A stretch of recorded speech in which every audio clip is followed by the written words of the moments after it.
In this video, I'm going to give you some strategies on how to deal with anxiety and to build willpower.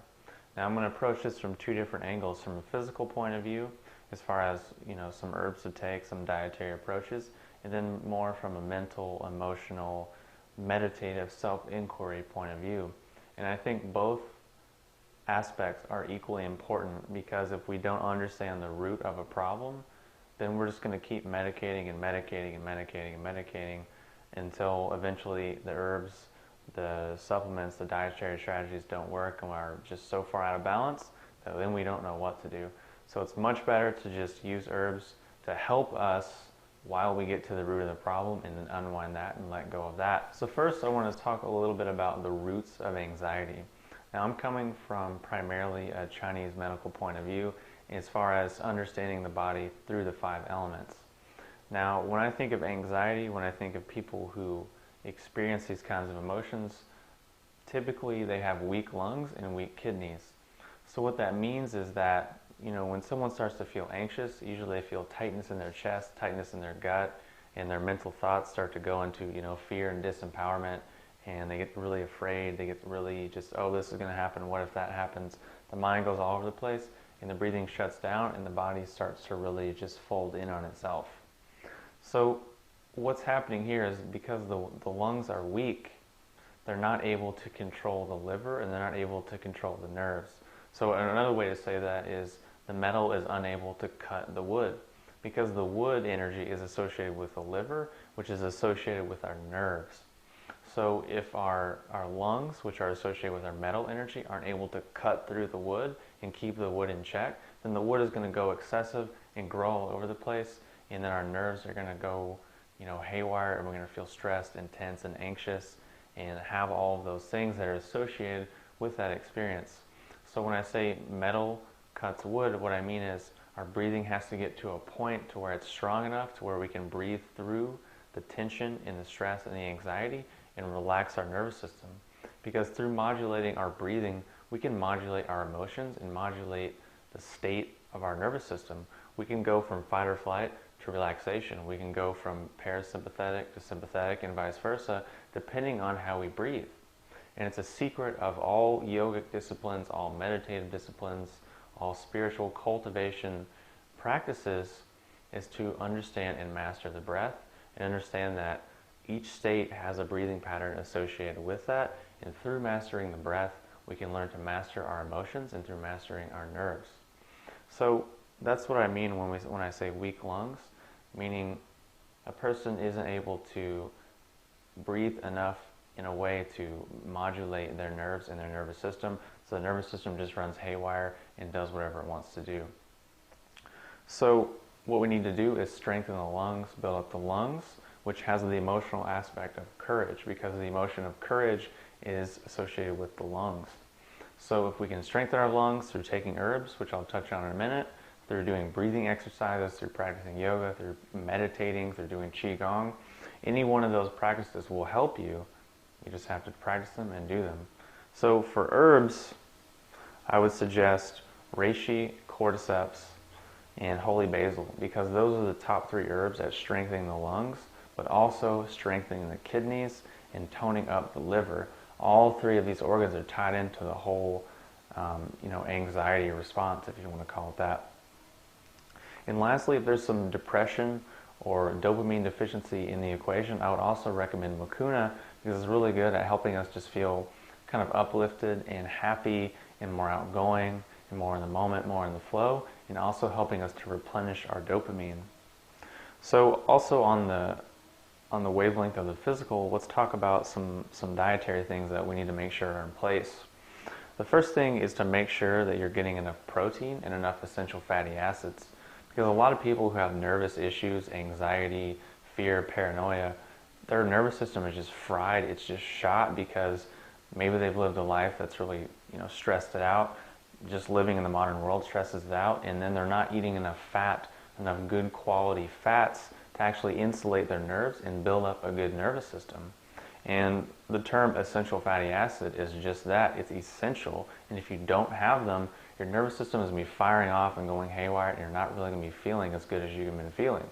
So if you've been especially on a vegan or vegetarian diet, doing a lot of vegetable oils and soy this and soy that and a lot of processed foods or a lot of fried foods, chances are you got a lot of bad oils in your nervous system in your body, and it's just wreaking havoc on your nervous system and your endocrine system.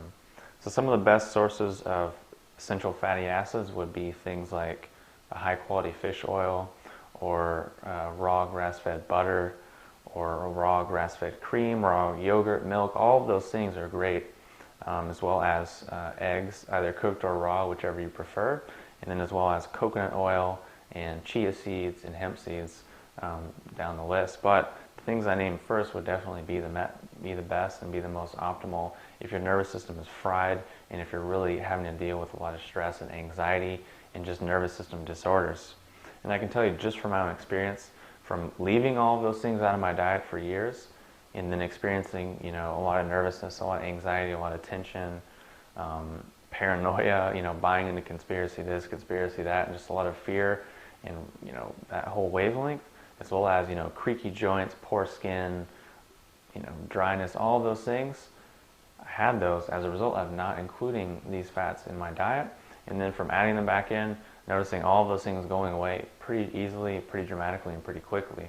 So I highly, highly recommend that, as well as making sure you're getting enough high quality protein, because that's what your body's building itself out of. It's feeding your brain. It's doing a lot of important things in your body. You need to make sure you're getting enough of both of those things. And then also you might want to cut back on sugar, because sugar for a lot of people just wreaks havoc on their metabolism and their nervous system and makes them just go out of whack and get hypoglycemic and just be all over the place. So that's it from the physical perspective, the physical point of view. Now let's talk a little bit about some of the mental aspects, some of the mental disciplines and questions that you can ask yourself to unwind this whole program of anxiety. The first thing is to realize that mostly anxiety is in your head. And what do I mean by that is, if you're going into a situation, usually it's you're thinking, oh, what about this? What about that? What if this happens? What if that happens? What if so-and-so thinks this about me? What if I don't say this right? What if I don't do that right? And it's just worry, and your mind is just going crazy. And you have to realize that's just a story in your head. That's just words you're thinking to yourself, and it's not actually the reality of the situation. So this is where being able to breathe and strengthen your lungs and take herbs like reishi and holy basil that can calm you down and just start to quiet some of that chatter. And then on top of that, you have to realize that it's going to be okay. No matter what happens, even if you say the wrong thing or so-and-so thinks you're, a dork or, whatever it is you're worrying about, at the end of the day, it's all right. You're going to live and you're going to keep breathing. You're going to go to bed and you're going to wake up the next day and things are really going to be fine. So on top of that, there's just a couple things that we can affirm that can really instill and anchor these more relaxed and more empowered states of being into ourselves. The first thing is that to affirm that no matter what, you're safe, protected, and provided for. Regardless of if you say the wrong thing, do the wrong thing, make a bad impression, whatever it is you're worrying about, you're going to be safe, you're going to be protected, and you're going to be provided for. Second to that is, no matter what, you have a right to feel good, to be relaxed, and to be peaceful. No matter what so-and-so says or thinks or what happens, what goes wrong, you can feel calm, you can feel peaceful, and you can feel relaxed no matter what. So on top of these things that we want to really focus on and affirm in those situations, we need to really take a step back and spend some quiet time with ourselves and reflect and ask ourselves, what is it that we're really afraid of? Because under anxiety is really fear. We're afraid something's going to happen, something's not going to go the way we want it to go. So we need to ask ourselves, what is it that we're really afraid of? And what is it that we're really anxious about? At the core, at the root of the issue, what is really going wrong? What is it that we're so afraid of? What is it that is so terrible that we have to get anxious and uptight about? And then, quite literally, what is the worst that's going to happen? So if you're going into a situation and you're afraid of, what if I say this? What if I do this? What if they think that? Okay, so what if they do? So what if so-and-so doesn't like you, or your presentation doesn't go exactly how you think it should? So what? What's the worst that's going to happen? Usually it's really not that big of a deal, and it's really not worth getting so stressed and anxious about. So those are some ways to deal with stress and anxiety and to help you build your willpower and get your courage and your sense of self-empowerment back. And you need to keep these affirmations in mind when you're in these situations that cause you, anxiety and stress and tension. So again, those herbs were reishi, cordyceps, holy basil, and mucuna.